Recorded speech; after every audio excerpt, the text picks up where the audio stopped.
Think about the person who is currently ignoring you, the one who takes 6 hours to text back, the one who makes you feel like you are auditioning for their attention.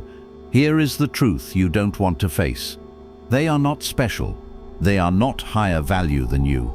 They just understood the law of intermittent starvation better than you did. They are starving you on purpose, and it is working. Every delayed reply, every half answer, every moment of silence is training your nervous system to crave them. Your brain is doing the rest without asking your permission. And the most humiliating part, they are using a weapon they don't even know they have. It's time to take that weapon back and turn it against them. By the time this video ends, that dynamic will reverse. You will not be the one checking your phone. You will be the one they are checking for. They won't just be thinking about you. They will be haunted. Their sleep will break at 3 a.m., not because of desire, but because their mind cannot close the loop you opened. Their mornings will begin with a quiet pressure in their chest, a sentence you never finished, a reaction they never got. And here is what should unsettle you. They will believe this obsession came from inside them. Right now, you are not desired. You are useful.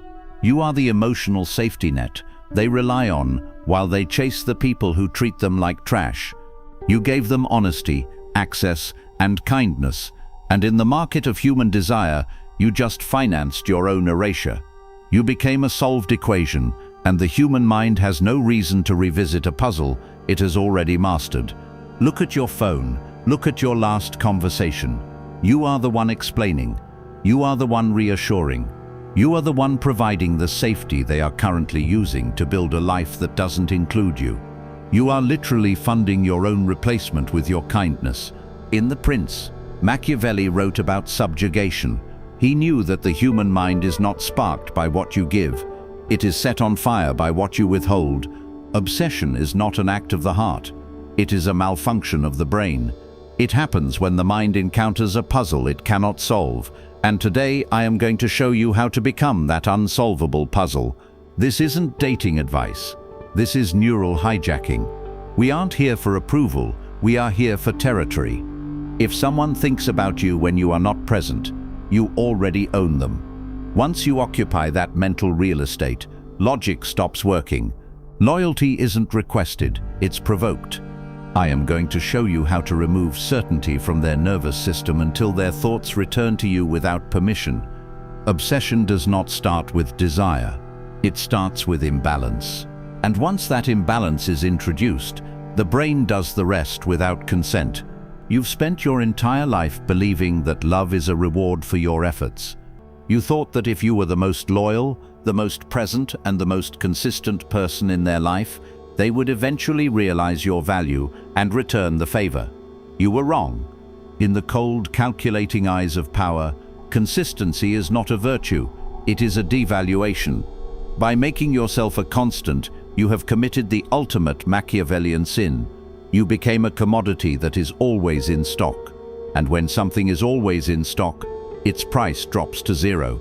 Think about the silence you're currently enduring. You're staring at a screen, waiting for 3 dots that never appear, or a notification that's been silent for hours. You feel that tightening in your chest, that frantic need to fix it by sending just one more text, one more explanation, one more piece of yourself to bridge the gap. That feeling is starvation. But here is the harsh truth you aren't ready to hear. They aren't starving. You are. They are full because you have been overfeeding them with your attention. You are the one who is addicted, while they are the one holding the supply. Machiavelli understood that men are motivated by 2 things, the fear of loss and the desire for gain. But you cannot fear losing something that never goes away. By being too available, you have removed the fear of loss from their nervous system. You have given them the psychological luxury of taking you for granted.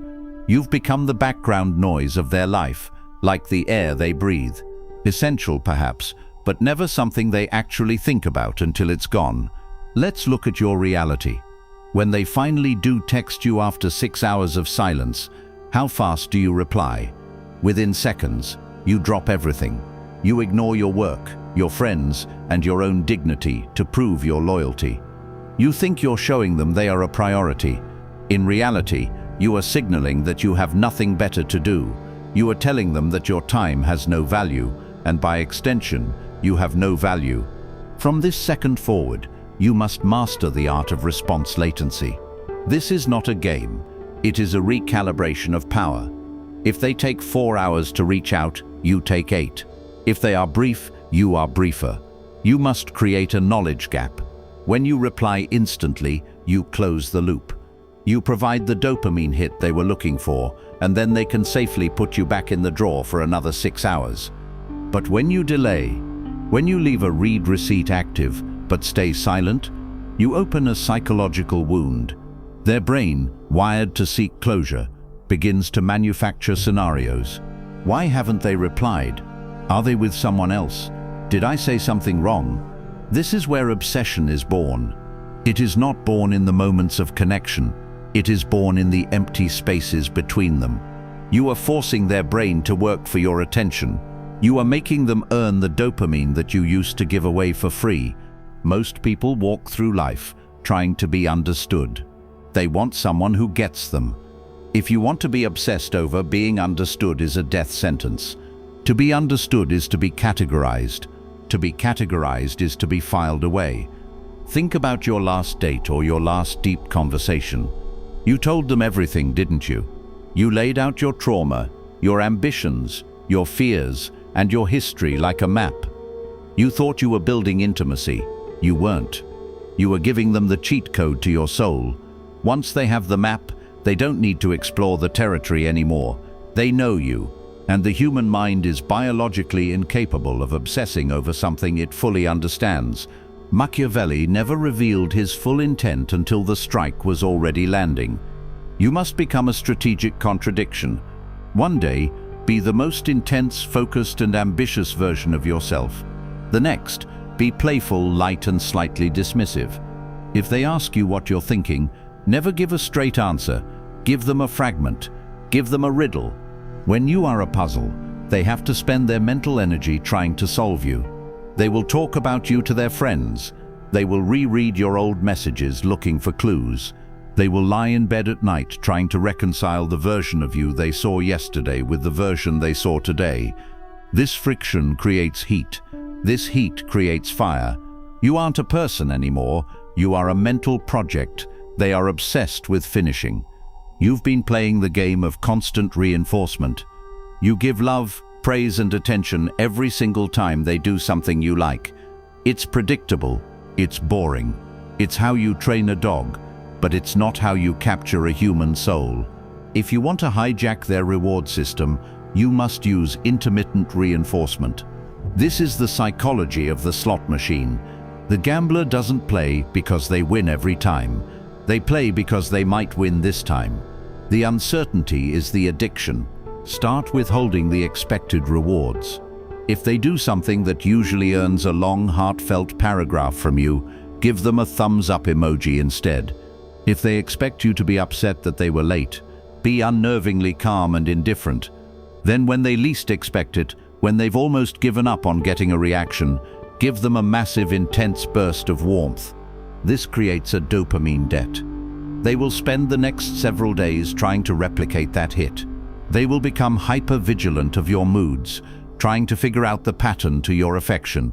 But because there is no pattern, they are trapped. They are now gambling for your approval. And just like the gambler at the machine, they will keep pouring their time, their energy, and their thoughts into you, hoping for the next win.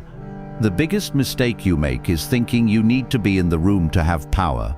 Real power is when you aren't there, but you're all they can think about. This is the ghost of presence. Every time you interact, you must leave an open loop. Never be the one who finishes the conversation. Never be the one who says good night last. Leave a question hanging. Exit the room when the energy is at its absolute peak, when the laughter is loudest or the tension is thickest. By leaving when things are good, you freeze that image of yourself in their mind. If you stay until the conversation drags and the energy dies, the image they take home is one of boredom and exhaustion. But if you cut it short, they are left with a biological craving for the rest of the experience.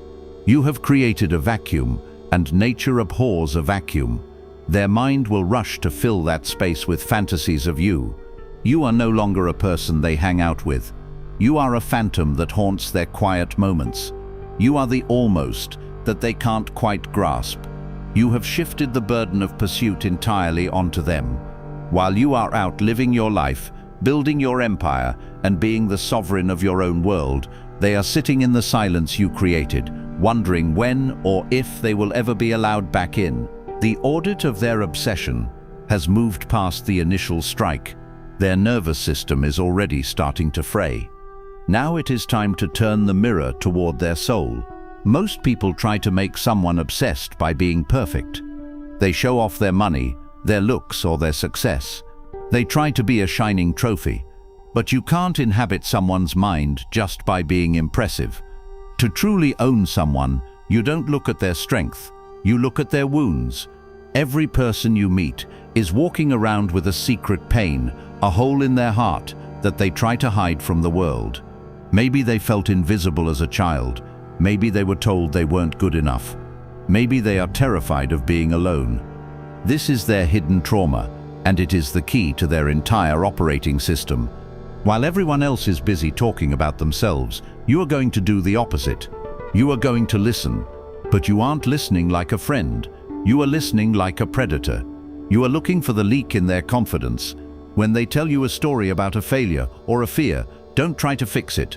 Don't give them advice. Simply look them in the eyes and say, "I see why that hurt you. Most people wouldn't understand that about you, but I do." In that one sentence, you have done something no one else has. You have validated their secret pain. You have made them feel seen in a way that feels like a drug. You have positioned yourself as the only person on earth who truly understands the real them. This is the mirror of the soul. Once they believe you are the only cure for their hidden pain, they will never let you go. Because losing you doesn't just mean losing a partner, it means losing the only person who makes them feel whole. Have you ever noticed how people are naturally drawn to those who are just like them? This is called mirroring, and most nice guys do it wrong. They copy body language or repeat words like a boring robot. That doesn't create obsession, it creates a headache. If the person you want is ambitious but secretly lazy, you reflect back a version of them that is a world conqueror. If they are guarded and cold but secretly want to be vulnerable, you show them a tiny flicker of your own fake vulnerability to make them feel safe enough to open their doors. You are essentially building a custom-made idol for them to worship. You are becoming a mirror that reflects their best self back at them. When they are with you, they feel like the person they've always dreamed of being. Therefore, being away from you feels like stepping back into a cold, dark reality. They will become obsessed with your presence, because your presence is the only place where they feel powerful. You aren't just a person anymore. You are their emotional home. Here is where the hard truth comes in. If you are only kind and only understanding, they will eventually get bored and look for someone who challenges them. You must master the friction of contradiction. Machiavelli knew that a leader must be both a lion and a fox. You must be both the healer and the judge. One day, you are the person who understands their deepest wounds. You are warm, soft, and safe. But the next day, you are cold. You are focused on your own empire. You are slightly critical of their choices. You create a temperature shock. Think about your own life. Who do you think about more? The person who is always sweet to you, or the person whose mood you can never quite predict? The human brain is a machine designed to solve problems. When you are consistent, there is no problem to solve. When you are a contradiction, warm one minute and distant the next, the brain goes into overdrive. They will spend hours analyzing your last conversation. Did I do something wrong? Why were they so cold today? Yesterday was so perfect. This mental labor is the investment that leads to obsession. The more they think about why you changed, the more value they place on you. You are training them to crave your warmth by occasionally making them feel the cold. Let's expose the biggest lie you've been told. Make them feel safe, and they will stay. Look at your past. How many times have you been perfectly safe for someone only for them to leave you for someone toxic or unpredictable. It's because safety is the enemy of dopamine. Obsession requires a tiny, constant fear of loss. You must always keep them slightly unsure of your loyalty, not by cheating or being a liar, but by being sovereign. You must make it clear through your actions and your lifestyle that you love yourself more than you love them, that your mission, your work, and your goals come first. When they feel that you could walk away at any moment and be perfectly fine, they will work twice as hard to keep you. But the moment you tell them, "I can't live without you," the chase is over. You have just handed them the keys to your prison. You have removed the fear half of the Machiavellian equation. Stop telling them how much you need them. Start showing them how much you enjoy your own life without them. The person who needs the least has the most power. You want them to look at you and wonder, "Am I enough to keep them interested?" That question is the fuel for their obsession. You are now deep inside their mental real estate. You have found their wounds, you have reflected their desires, and you have introduced the friction of uncertainty. Now comes the most crushing part of the audit, the disappearance. Most of you are terrified of silence. You think that if you don't talk to them for 24 hours, they will forget you. The opposite is true. Silence is the dark room where the photograph of your value is developed. From this moment on, you will stop chasing the conversation. You will learn to end the night while the energy is still high. You will learn to say, "I have to go, I'm busy," even when you're just sitting on your couch. Why? Because it signals that you have a world that doesn't revolve around them. You are creating a vacuum. And as we've established, the mind hates a vacuum.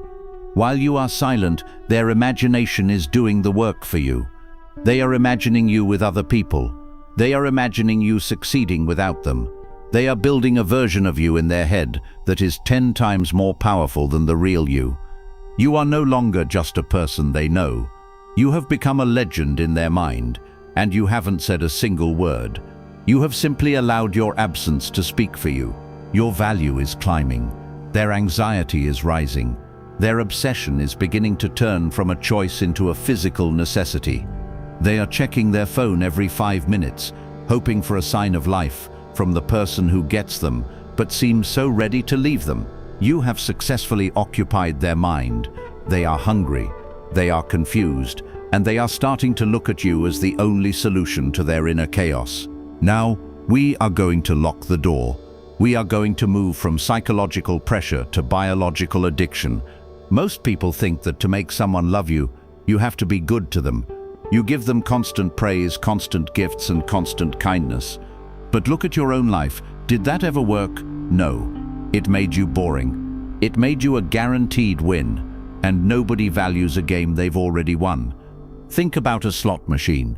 If the machine paid out $100 every single time you pulled the lever, you would get bored in 5 minutes.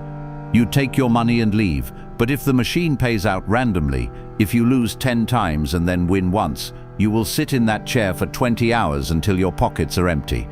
This is exactly how you are going to treat your attention. Stop being a constant source of warmth. You are going to become a variable source. One day, you are going to give them the most intense, focused attention they've ever had. You'll listen to their dreams, you'll compliment their deepest insecurities, and you'll make them feel like the only person on the planet. You are charging their dopamine levels. Then the next day, for no reason at all, you are going to pull back. Not by being mean or angry, because anger is still a form of attention, but by being indifferent. You become busy. Your texts become short. Your energy becomes cool and professional. This creates a dopamine crash in their brain. Their mind will go into a frenzy, trying to figure out how to get that hit of your warmth back. They will start performing for you. They will try harder to be funny, harder to be attractive, and harder to please you. And when they finally do something that catches your eye, you give them a tiny, unexpected win, a smile, a genuine "I missed you," or a deep conversation. You have just turned their affection into a gambling addiction. They are no longer with you because they like you. They are with you because they are chasing the next hit of your approval. They are now officially a prisoner of their own brain chemistry, and you are the one holding the lever. Let's talk about the safe lie you've been living. You think that by saving them or fixing their problems, you are making them loyal. You're wrong. You're just acting like a free therapist. Once they feel better, they will leave you for someone who actually excites them. If you want obsession, you don't fix the wound, you inhabit it. Imagine you're with someone who has a deep fear of being ordinary. Most people would tell them, "No, you're so special, you're amazing. That's weak. That's what everyone says." Instead, you say, "You're right. Most people are ordinary. They live small lives, and honestly, I see that spark in you, but I also see how much you're holding yourself back. It's a shame, really." Now you have done two things. First, you've agreed with their deepest fear, which makes you the only honest person in their life. Second, you've positioned yourself as the judge of their potential.